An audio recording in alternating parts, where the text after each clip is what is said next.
Sir તમારું Mike mute થઈ ગયું. ઓકે, હવે અવાજ આવે છે? હા હા સર. સર. તો અસાઇનમેન્ટ બધાને લખાઈ ગયું કમ્પ્લીટલી? હા. હા સર. ઓકે, આવડ્યું ને બધું? હા સર. સર.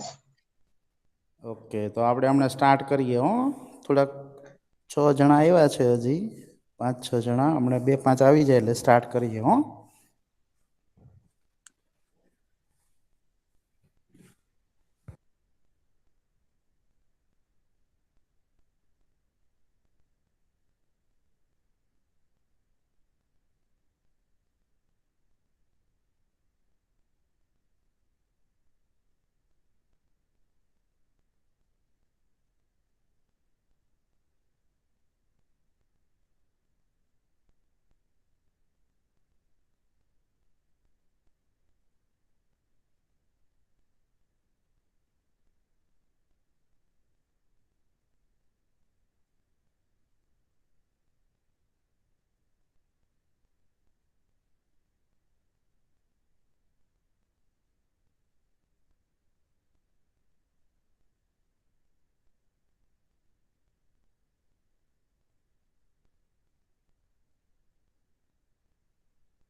Hello sir. હાજી બોલો. હા, રેકોર્ડિંગ સ્ટાર્ટ કરી દીધું સર. હા હા, ઓકે. ઓકે.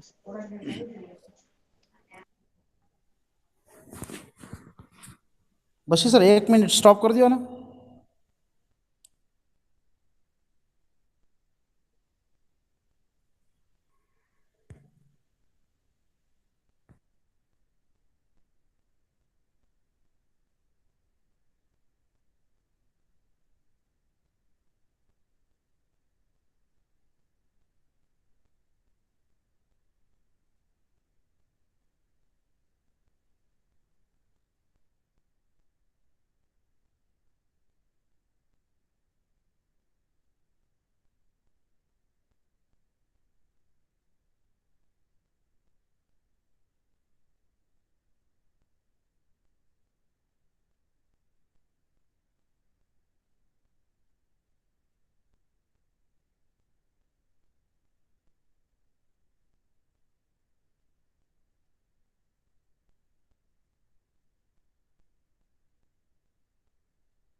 ફટાફટ બધા ચેટ બોક્સ ની અંદર તમારા રોલ નંબર નાખી દો. કોઈના ચેટ બોક્સમાં અડધાના કોઈને નથી આયા ચેટ બોક્સમાં નંબર હજી.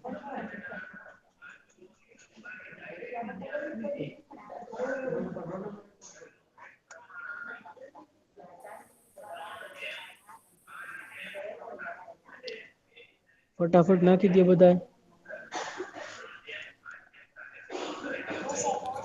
Hello, good morning students. આપણે ગયા લેક્ચરની અંદર જેવી રીતે આપણે ગયા સેમેસ્ટરની અંદર જે કંઈ પણ શીખ્યા હતા એનાથી હવે આપણે આગળ વધવાનું છે. ઓકે, એક માઇક કોઈકનું એક ઓન જ તો બંધ મિનિટ કરી સર. દેજો. હા, હવે 4 જ જણાના હજી રોલ નંબર આયા છે ચેટ બોક્સ ની અંદર. બીજા બધાની એબસેન્ટ પૂરવી છે. Okay sir. ઓકે. હવે આપણે જેવી રીતે તમને ખબર છે કે તમને નવું ટાઈમ ટેબલ પણ મળી ગયું છે. બરાબર ને? મળી ગયું છે ને દરેકને? એક્ઝામ છે તમારી એનું ટાઈમ ટેબલ તમને મળી ગયું છે ને? હા સર. હા, ઓકે. તો એની અંદર આપણે જે પાઠ ગયા આવલાની અંદર હતા 40 માર્ક્સની અંદર, બરાબર, આપણે એસાઇનમેન્ટ જે લખવા આપ્યું હતું એની અંદરથી જ આપણને ખબર છે કે 20 માર્કની બીજી એક આપણે ટેસ્ટ છે, બરાબર? તો આપણે એના માટે જે છે એ થોડુંક પ્રિપેરેશન કરીએ, બરાબર? તો આપણે જે છે એ ગયા સેમેસ્ટરની અંદર જે કંઈ પણ થોડું ચલાવ્યું હતું અને જે કંઈ પણ બાકી હતું એની અંદરથી આપણે આગળ વધીએ, બરાબર? એટલે કે રિવિઝન, બરાબર? ગયા સેમની અંદર જે કંઈ પણ આપણે ચલાવ્યું હતું એની અંદર જે પાઠ આપણે આની અંદર છે એનું આપણે થોડુંક રિવિઝન જે છે એ આપણે જોવાનું છે, બરાબર? તમને ખબર છે ને એની અંદર કયા કયા પાઠ હતા કે ભૂલી ગયા છો? ઓકે, તમારા જે પાઠ છે, સર એક બરાબર? ઓલો શિયાળ અને બકરી વાળો હતો, હા. બીજો ભૂખ્યું શિયાળ હતું, હમ. પછી ઓલો ખેડૂત વાળો હતો. બરાબર. એટલે સર આપણે એક ઓલો નંબરિયા વાળો હતો પાઠ, હા, ઓલો પણ ક્રિકેટ વાળો. આપણને જે છે ને, હા, આપણને પાઠના નામ યાદ હોવા જોઈએ. તમે એમ કહો કે આ પાઠ હતો, આ પાઠ હતો, એમ નહીં હો. પાઠનું આપણને નામ ખબર હોવી જોઈએ કે અથવા તો ચેપ્ટર નંબર ખબર હોવી જોઈએ, કયા કયા ચેપ્ટર છે, બરાબર? સર એક રમૂજી ટીચકા હતો. હા, તો આપણે જે છે એ અસાઇનમેન્ટ આપ્યું હતું એ જ પાઠ જે છે, બરાબર ને? બીજો, ચોથો, સાતમો, આઠમો અને નવમો, બરાબર ને? આટલા આપણે જે છે એની અંદરથી ક્વેશ્ચન આન્સર હશે, બરાબર? જે તમારે 20 માર્કના MCQ પૂછવાના છે એની અંદર. ઓકે, તો આપણે ઈ જે છે ને એ જ આપણે અત્યારે જોવાનું છે. એટલે આપણે જે બીજો અને ચોથો તો આપણે આની પહેલા પણ એક વખત જ્યારે તમારે ટેસ્ટ હતી ત્યારે એક વખત, બે વખત રિવિઝન થઈ ગયા છે. સાતમો, આઠમો અને નવમો એ ત્રણેય નવા છે. એટલે ઈ જે છે ને એના ઉપર આપણે થોડુંક વધારે જોશું, મમ્મી બરાબર? બહુ હાથ દુખે છે. ઓકે, માઇક ઇમરાનનું ચાલુ છે, બંધ કરી દો ભાઈ. Hello sir.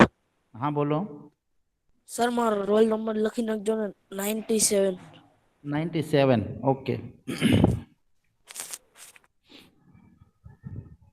ઓકે, તો હું સ્ક્રીન પ્રેઝન્ટ કરું છું, બરાબર? પછી એને આધારિત આપણે આગળ વધીએ, બરાબર? જે આપણે પાઠ ચલાવવાનો એટલે કે રિવિઝન કરવાનો છે એ રિવિઝનમાં આપણે જે અત્યારે નવો પાઠ જ શરૂ કરીએ કે જેથી કરી અને તમે જે છે એ આરામથી લખી શકો, બરાબર? એને આધારિત.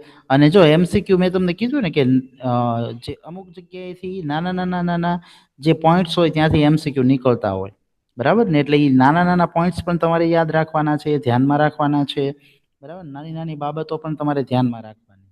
ઓકે, સર હા, બોલો બેટા. આજે જે તમે લખો એ લખવાનું છે. રિવિઝનમાં જે છે ને ઓલરેડી તમારી પાસે બુકની અંદર લખેલું જ હશે, એટલે આપણે લખશું નહીં અત્યારે, બરાબર? અત્યારે ખાલી રિવિઝન હું કરાવું છું, એ રિવિઝનમાં તમારે ધ્યાન રાખવાનું છે બધાએ, બરાબર? લખવાનું નથી અત્યારે. ઓકે, સમજાઈ ગયું? કારણ કે આ તો આપણે ઓલરેડી લખેલું જ હોય ને, બરાબર? રિવિઝન છે એટલા માટે. નવું પાઠ હોય તો તમારે લખવાનું હોય, બરાબર? સર સ્ક્રીન આડી થઈ ગઈ હતી. ઓકે, બતાય છે ને અત્યારે સ્ક્રીન બધાને? હા. ઓકે, તો આપણે સાતમો પાઠ જે છે, બરાબર, એનું આપણે થોડુંક રિવિઝન કરીએ. આની અંદરથી જુઓ, તમને આપણે ગયા લેક્ચરની અંદર પણ કીધું હતું કે ભાઈ આની અંદરથી આપણને જેવી રીતે ખાલી જગ્યાઓ જે છે એ બધું પૂછાય છે, બરાબર? એ ઉપરાંત આની અંદરથી તમારે જે કાંઈ પણ MCQ જે છે એને આધારિત શબ્દના અર્થ પણ તમારે સમજવાના છે ખાસ, બરાબર? તો શબ્દના અર્થ જે છે એ તમારે પણ ખાસ ધ્યાનમાં રાખવાના છે. પછી આની અંદરથી પ્રશ્ન નીકળતો હોય તો એ પણ તમારે ધ્યાનમાં રાખવાનો છે કે કોઈ પણ પ્રકારનો પ્રશ્ન નીકળે, બરાબર ને? કે દાખલા તરીકે એવું પણ પૂછી શકે, ભાઈ પુત્ર, દાખલા તરીકે અહીંયા જો લખેલું છે, બરાબર? એક તમને ખાલી ઉદાહરણ આપું. દાખલા તરીકે અહીંયા લખેલું છે, પુત્ર અહમ બહિ ગચ્છામિ. એટલું વાક્ય આપી દીધું હોય પછી તમને એમ પૂછે કે ભાઈ આ વાક્ય કોણ બોલે છે, બરાબર? તો તમને તરત ખબર પડી જવી જોઈએ કે ભાઈ પુત્ર અહમ બહિ ગચ્છામિ, પુત્ર હું બહાર જાઉં છું. તો આ વાક્ય કોણ બોલે છે? બકરી. બકરી, અજા. હા બરાબર, અજા. તો બકરી. તમને તરત ખ્યાલ આવી જવો અજા. જોઈએ કે ભાઈ આ બકરી જે છે ને એ આ વાક્ય બોલે છે, બરાબર. તો એને આધારિત આપણે થોડું ઘણું ભાષાંતર ને એ સમજી લઈએ કે જેથી કરી અને આપણને 7મા પાઠની અંદરથી જે કંઈ પણ પૂછાણું હોય તો એ આપણને આવડવું જોઈએ. બરાબર. તો સ્ટાર્ટ કરીએ. જુઓ, જેવી રીતે ગયા લેક્ચરની અંદર એટલે કે આની પહેલાના સમયની અંદર આપણે જ્યારે પણ 7મો પાઠ સમજાવ્યો ત્યારે આપણે શીર્ષક પણ પહેલા સમજાવ્યું હતું, બરાબર. અને શીર્ષક એવું શા માટે આપવામાં આવેલું છે એ પણ આપણે શીખવ્યું હતું, બરાબર. તો એનું ગુજરાતી કોને આવડશે? ચાલો. સર મને આવડશે શાનવાસ. હા બોલો બેટા, શાહનવાજ. વિશ્વાસ દેવ કર્તવ્ય એટલે વિશ્વાસ ન જ કરવો. સરસ, વેરી ગુડ શાહનવાજ, ખૂબ જ સરસ. હો, જો શાહનવાજ જાગૃત છે એકદમ, બરાબર. તો આવી રીતે જે છે એ આપણને ખબર છે કે વિશ્વાસ ન જ કરવો, બરાબર ને. આ વાક્ય જે છે આમ જનરલી આ વાક્ય પાઠની અંદર કોણ બોલે છે એ ખબર છે કોઈ? બકરી બોલે. હા, બકરી બોલે છે, બરાબર. અને કોને કહે છે એ ખબર છે? બચ્ચાને. હા, તેના બચ્ચાને. સરસ, વેરી ગુડ, વેરી ગુડ. તો બધાએ જે છે ઈ બરાબર વાંચ્યું લાગે છે અને લખ્યું લાગે છે. હો, બધા જાગૃત છે અને ખૂબ સરસ રીતે જવાબ આપો છો, બરાબર. તો એના બચ્ચાને કહે છે એ વાક્ય, બરાબર, કે તારે વિશ્વાસ ન જ કરવો. આપણને ખબર છે આખા પાઠની ઘટના. તો એ ઘટના જે છે ને એ આપણે બરાબર ધ્યાનમાં રાખવાની છે. પછી એને આધારિત જે શબ્દો નીકળે છે એને બરાબર ધ્યાનમાં રાખવાના છે. એને આધારિત ખાલી જગ્યા પૂછાય છે તો એ પણ આપણને ખ્યાલ હોવો જોઈએ, બરાબર. તો આપણે સમજીએ પેલા ભાષાંતર. પહેલો પેરેગ્રાફ હું અહીંયાથી એક વખત બોલું છું, પછી તમારે જે છે એ બંને પેરેગ્રાફ રિપીટ કરવાના છે, બરાબર. આવડશે ને બધાને?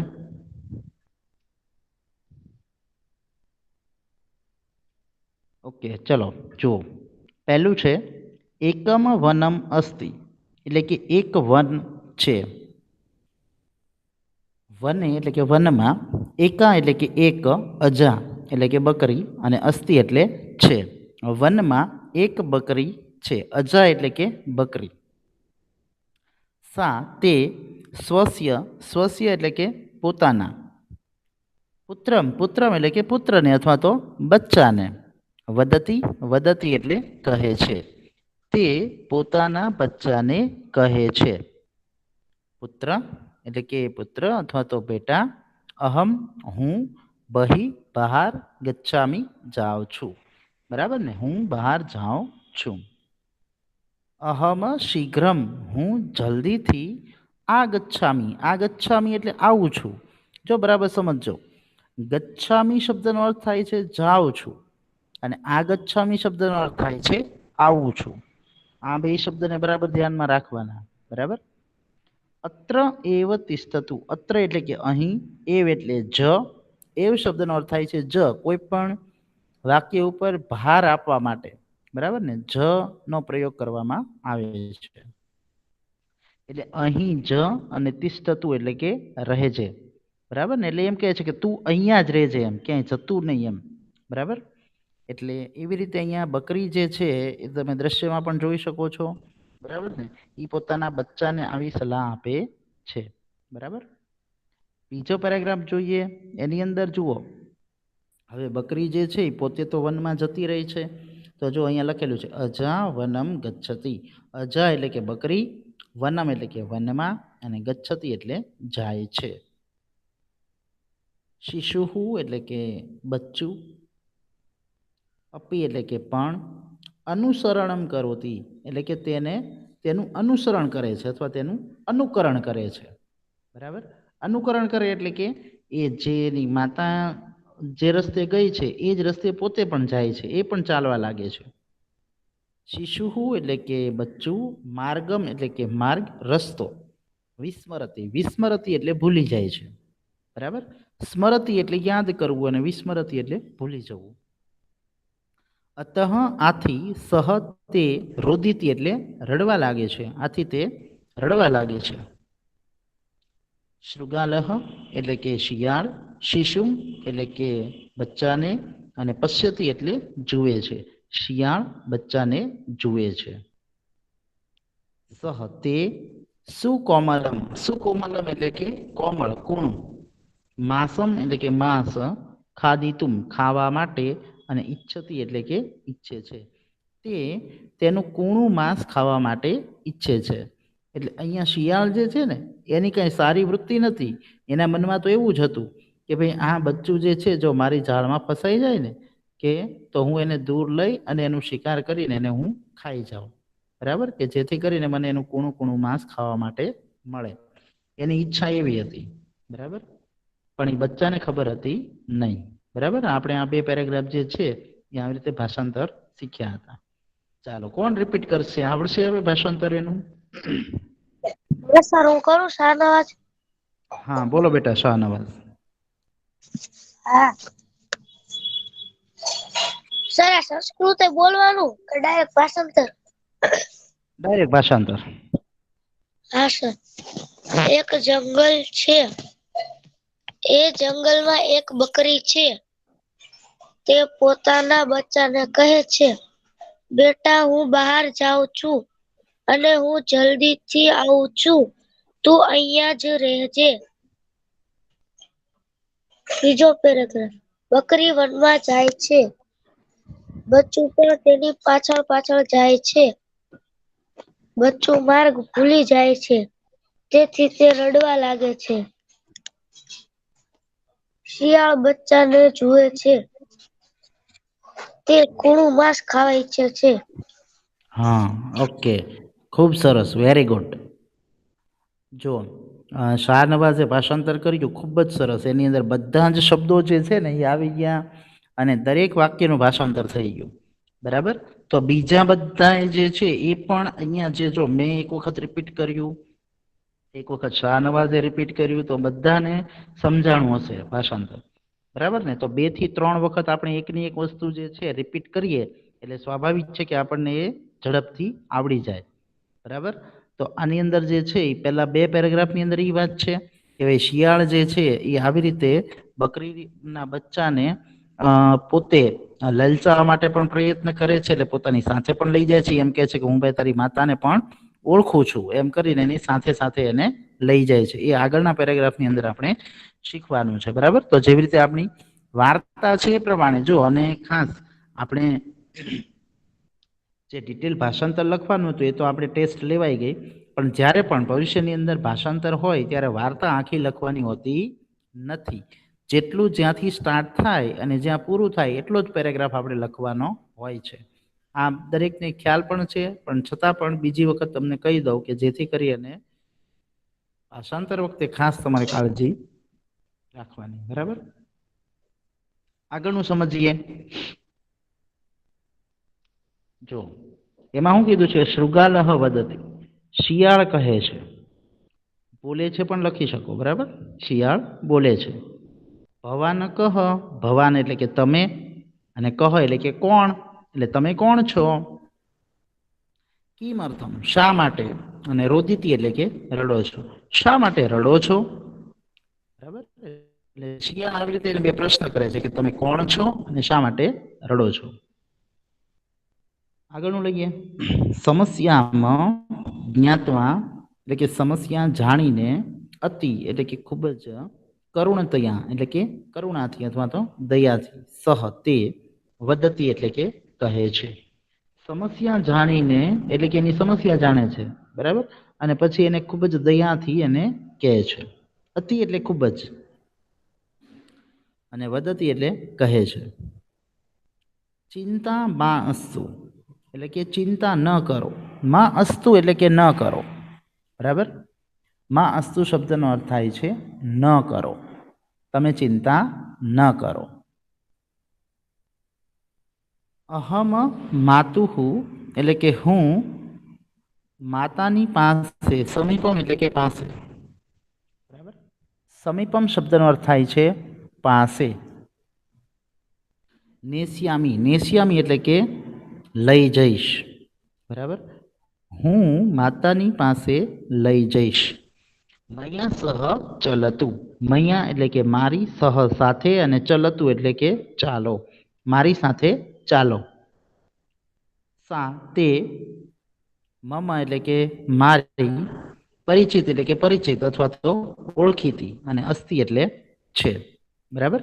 એટલે અહીંયા શિયાળ જે છે એ બકરીના બચ્ચાને પોતાના વશમાં કરવા માટે, પોતાની સાથે લઈ જવા માટે થઈ અને આવું કહે છે એ ખોટું, બરાબર ને, કે તમે ચિંતા ન કરો, હું માતાની પાસે તમને લઈ જઈશ, તમે મારી સાથે ચાલો, બરાબર ને, કે તે મને ઓળખે છે અથવા તો તે મારી ઓળખીતી છે, બરાબર. આવી રીતે એને શિયાળ જે છે એ કહે છે. જુઓ અહીંયા એ બંને જે છે આવી રીતે વાતચીત કરતા કરતા આગળ ચાલે છે. અહીંયા પણ એ બંને વાતચીત કરે છે, બરાબર.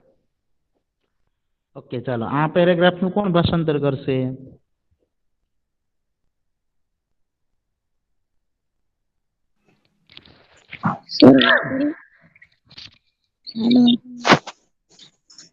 ચાલો, શાહનવાઝ એકને જ આવડે છે, બીજા કોઈ નથી આવડતું?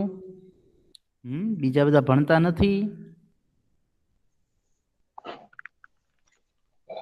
ચાલો, બીજું કોણ છે હાજર? એકાદો બીજા કોઈ કરો તો ભાષાંતર. શરૂ કરું શાનુર? હા, શાહનુર બોલો બેટા. સર, બકરી જે રડે છે ત્યારે શિયાળ કહે છે, તમે શા માટે રડો છો? તમે કોણ છો અને શા માટે રડો છો? પછી શિયાળ કહે છે,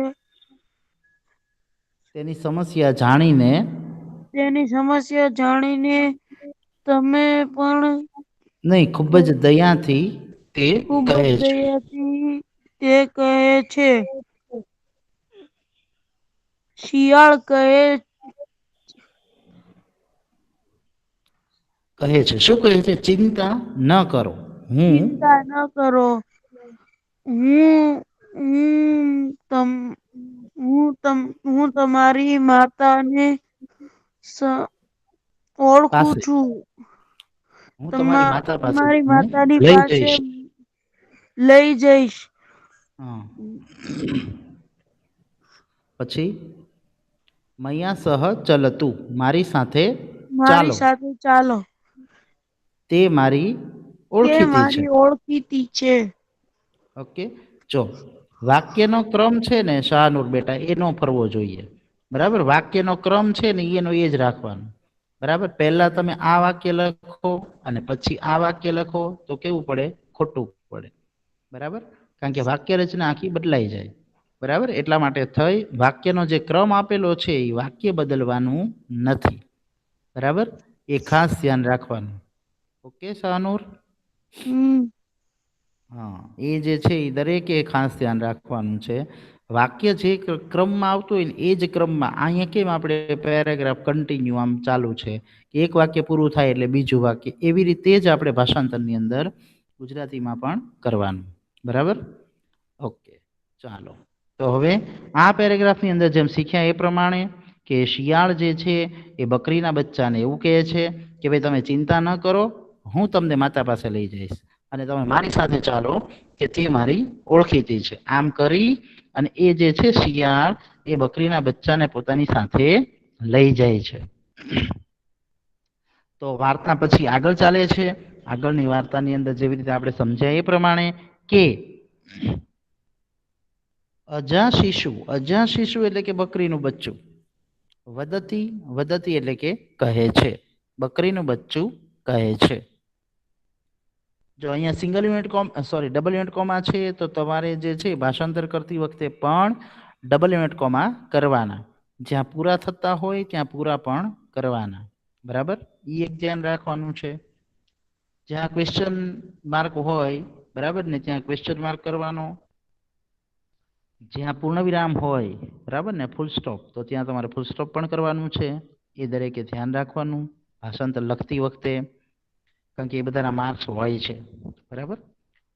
અહમ એટલે કે હું, ભવંતમ એટલે કે તમને, ન જાનામી એટલે કે જાણતો નથી. હવે જો શિયાળે તો પોતાનો પરિચય આપી દીધો. શિયાળે એમ કીધું કે ભાઈ ચાલો મારી સાથે એમ. તો બકરીનું બચ્ચું જે છે ને એને એવું કહે છે કે ભાઈ હું તમને નથી ઓળખતું, બરાબર ને, અથવા તો તમને નથી જાણતું, બરાબર.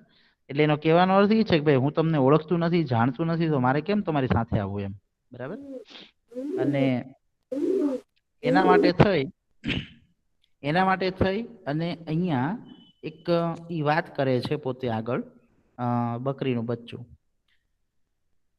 મમ માતા એટલે કે મારી માતા, વદતી એટલે કે કહે છે કે, યત એટલે કે, અપરિચિતેન સહ એટલે કે અજાણ્યાની સાથે, કુત્ર અપી ક્યાંય પણ, ન ગમનીયમ એટલે કે ન જવું જોઈએ.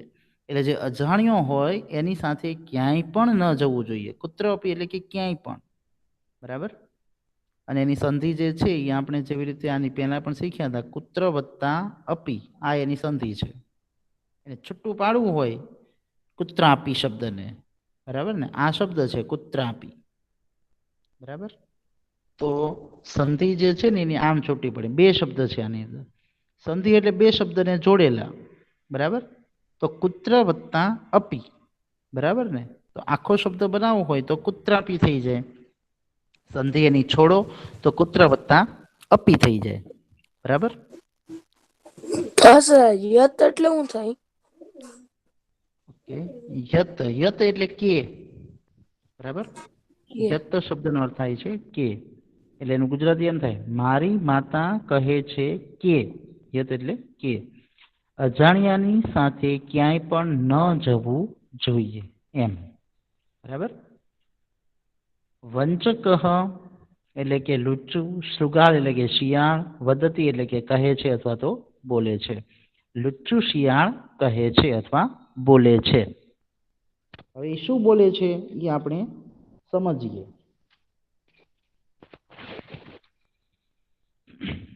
કે મમ વિષયે એટલે મારા વિષયમાં અથવા તો મારી બાબતમાં, માં ચિંતયતું, માં ચિંતયતું એટલે તમે ચિંતા ન કરો, એટલે મારી બાબતમાં તમે ચિંતા ન કરો. પશ્યતું જુઓ, તત્ર ત્યાં, તત્ર શબ્દનો અર્થ થાય છે ત્યાં. આ બધા શબ્દો છે ને વારંવાર આવે, એ ધ્યાનમાં રાખવાના, બરાબર. જુઓ ત્યાં, પશ્યતું એટલે જુઓ, તત્ર એટલે ત્યાં, એક હોય એટલે કે એક, પીપલ વૃક્ષ એટલે કે પીપળાનું ઝાડ, અને અસ્તિ એટલે છે, ત્યાં એક પીપળાનું ઝાડ છે. તત્ર ત્યાં, ભવતઃ, ભવતઃ એટલે કે તમારી, માતા એટલે કે માતા, અન્વિષ્યતિ, અન્વિષ્યતિ એટલે કે તમને શોધે છે. અન્વિષ્યતિ શબ્દનો અર્થ થાય શોધવું, બરાબર. એ શબ્દ નવો છે આપણા માટે, બરાબર. એટલે એ બધા યાદ રાખવાના.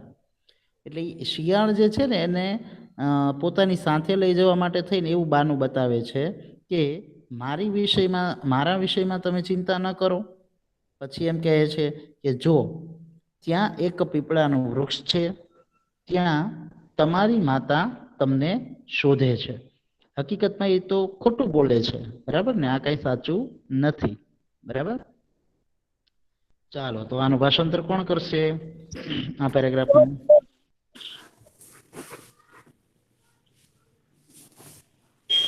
હું કરું છું. છે, હું હા, તમને નથી જાણતું. ઓકે. મારી માતા મારી માતા મને અજાણ્યાનો ભરોસો ન કરાય. નહીં, અજાણ્યા સાથે ક્યાંય પણ ન જવું જોઈએ. અજાણ્યા સાથે કંઈ પણ ન જવું જોઈએ. લુચ્ચો શિયાળ કહે છે.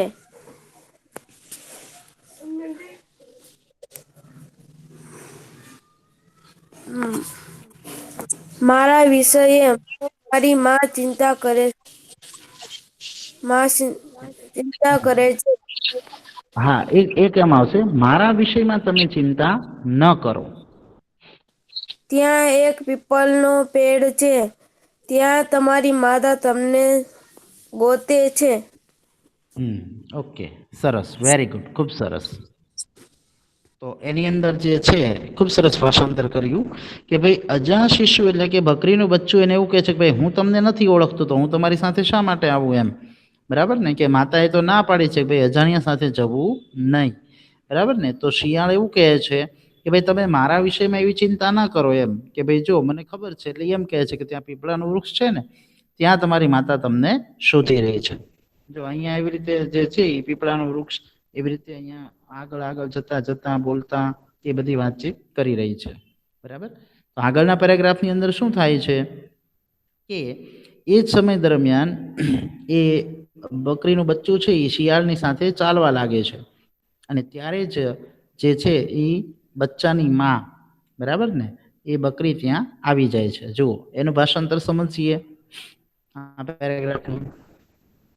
અજા શિશુહુ એટલે કે બકરીનું બચ્ચું. હવે એની અંદર તમે બચ્ચું લખો ને તો પણ ચાલે.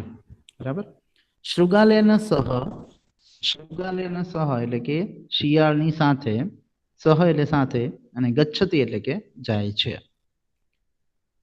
બકરીનું બચ્ચું શિયાળની સાથે જાય છે. તસ્મિન ક્ષણે, તે જ ક્ષણે અથવા તે જ સમયે, અજા એટલે કે બકરી અને આ ગચ્છતી એટલે કે આવી જાય છે. તે જ સમયે બકરી આવી જાય છે. સ્વપુત્રેણ એટલે કે પોતાના બચ્ચા, સહ સાથે, પોતાના બચ્ચા સાથે, વંચકમ એટલે કે લુચ્ચા, શૃગાલમ શિયાળને, દ્રષ્ટવા જોઈને, વદતી કહે છે. પોતાના બચ્ચા સાથે લુચ્ચા શિયાળને જોઈ અને કહે છે કે પુત્ર એટલે કે બેટા, ભવાન એટલે કે તું, એતેન સહ એટલે કે આની સાથે, પુત્ર ગચ્છતી ક્યાં જાય છે, એટલે બેટા તું આની સાથે ક્યાં જાય છે. અસ્ય વિશ્વાસ ન કર્તવ્ય, આનો વિશ્વાસ ન જ કરવો. બરાબર ને, એને એવી સલાહ આપે છે, સૂચના કરે છે કે ભાઈ તું આની સાથે ક્યાં જાય છે. એવી રીતે પ્રશ્ન કરીને એમ કહે છે કે અસ્ય વિશ્વાસ ન કર્તવ્ય, આનો વિશ્વાસ ન જ કરવો. બરાબર, એટલે આવી રીતે બકરી જે છે એ પોતાના બચ્ચાને આ વાત કરે છે. પછી શું કહે છે, શિશુહુ માતુહુ સમીપમ એટલે કે શિશુ બચ્ચું, માતુહુ સમીપમ માતાની પાસે, સમીપમ એટલે પાસે, ધાવતી એટલે કે દોડી જાય છે. શિશુ મુખાત બચ્ચાના મુખથી, ઘટનામ એટલે કે ઘટના, શ્રુતવા સાંભળીને, અજા એટલે કે બકરી, અને ક્રુધ્યતી એટલે કે ગુસ્સે થઈ જાય છે. હવે શિશુએ પોતાની બધી વાત કરી દીધી કે ભાઈ આ શિયાળ મને આવું આવું કહે છે એમ. તો બકરીએ શું કર્યું છે કે એ ઘટના સાંભળી અને ગુસ્સે થઈ જાય છે. ક્રુધ્યતી એટલે ગુસ્સે થવું, અને શ્રુતવા એટલે સાંભળવું. અજા એટલે કે બકરી, શૃગાલમ પ્રરહતી એટલે શિયાળ પર પ્રહાર કરે છે, શિયાળને મારે છે એમ. શૃગાલહ પલાયતે અને શિયાળ ભાગી જાય છે. બરાબર, એટલે એ તમે ઘટના જોઈ શકો છો કે અહીંયા બકરી જે છે એ શિયાળ ઉપર પ્રહાર કરે છે. બરાબર, અને શિયાળ ત્યાંથી ભાગી જાય છે. બરાબર, અને છેલ્લા પેરેગ્રાફની અંદર શું કીધેલું છે એ સમજી લઈએ. અજા શિશુમ વદતી એટલે કે બકરી બચ્ચાને કહે છે. બરાબર, આગળની વાત એવું કહે છે કે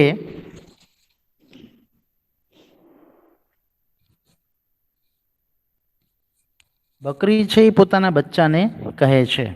હવે એને એક શીખ આપે છે કે પુત્ર એટલે કે બેટા, અપરિચિતસ્ય ઉપરી એટલે કે અજાણ્યા ઉપર, કદાપી એટલે કે ક્યારેય પણ, વિશ્વાસ એટલે કે વિશ્વાસ, ન એવ કર્તવ્ય ન જ કરવો. બરાબર ને, અજાણ્યા ઉપર ક્યારેય પણ, કદાપી શબ્દનો અર્થ થાય ક્યારેય પણ. એની સંધિ કેમ થશે તો કે કદા વત્તા અપી, કદા વત્તા અપી, આ એની સંધિ છે. બરાબર, ક્યારેય પણ, એટલે અજાણ્યા ઉપર ક્યારેય પણ વિશ્વાસ ન જ કરવો, ન મૈત્રી કર્તવ્યા એટલે કે મિત્રતા ન કરવી, અને ન કુત્ર અપી ગમનીય અને ક્યાંય પણ જવું નહીં. બરાબર ને? એની મિત્રતા એને નથી કરવાની અને ક્યાંય એની સાથે જવાનું પણ નથી. બરાબર ને? જે અજાણ્યો હોય તો એ કોઈક સ્વાર્થ માટે જ આપણી સાથે મિત્રતા બાંધે, અથવા તો કોઈક એને એવું આપણને ફસાવા માટે થઈ અને મિત્રતા બાંધતો હોય, તો અજાણ્યાની સાથે ક્યારેય પણ મિત્રતા બાંધવી ન જોઈએ. એ વાત આપણને અહીંયા સમજાવેલી છે. બરાબર? ચાલો, તો આ 2 પેરેગ્રાફનું કોણ ભાષાંતર કરશે? 3 પેરેગ્રાફનું. હા,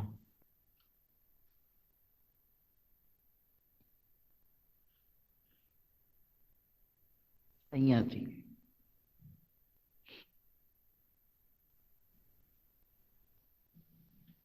આવડશે કોઈને? ચાલો, આ 1 પેરેગ્રાફ કરો. ચાલો. સર કરું સ્ટાર્ટ?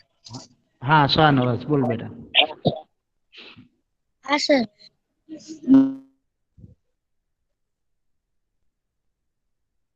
બકરી ત્યાં જ તેને અવાજ કપાય છે. બકરી છે. તેના પુત્રને લુચ્ચા શિયાળ સાથે બોલે છે, બેટા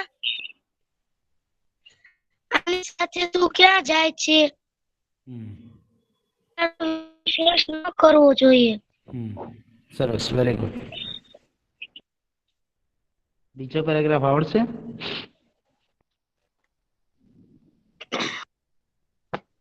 હા સર. હા, બોલો તો. હા સર. બકરી બચ્ચું માતા પાસે દોડી જાય છે. તેના બચ્ચાના મોઢેથી બધી ઘટના સાંભળી તે બકરી ગુસ્સે થઈ જાય છે અને બકરી શિયાળ પર બકરી શિયાળને મારે છે અને શિયાળ ત્યાંથી ભાગી જાય છે. સરસ, વેરી ગુડ, ખૂબ સરસ. પછીના પેરેગ્રાફમાં શું છે? બકરી તેના બચ્ચાને કહે છે, બેટા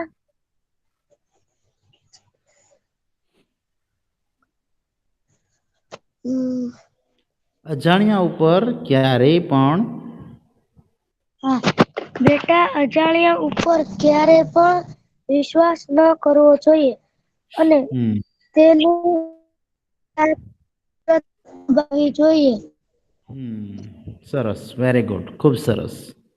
જો ખૂબ સરસ ભાષાંતર કર્યું. હવે આજે જે છે એ આપણે હજી ટેસ્ટ તમારી બાકી છે, એટલે હોમવર્ક કઈ આપતા નથી, પણ જે છે ને આ પાઠ 7મો અને 8મો ને જે પાઠ છે ને 7, 8, 9 એ બરાબર ધ્યાનપૂર્વક જે છે એ વાંચી લેવાના છે.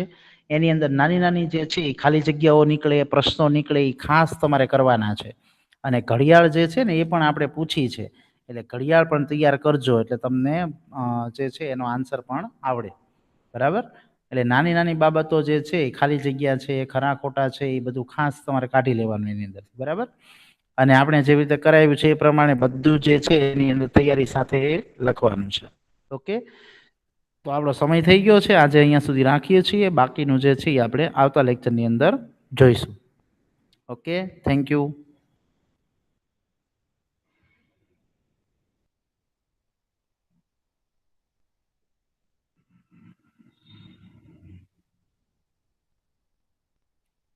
ઓકે, નેક્સ્ટ તમારો જે લેક્ચર છે એ કન્ટિન્યુ થશે. હો, bye okay, thank sir. You, bye. Bye sir. Okay, bye. Bye sir. Bye. Good by.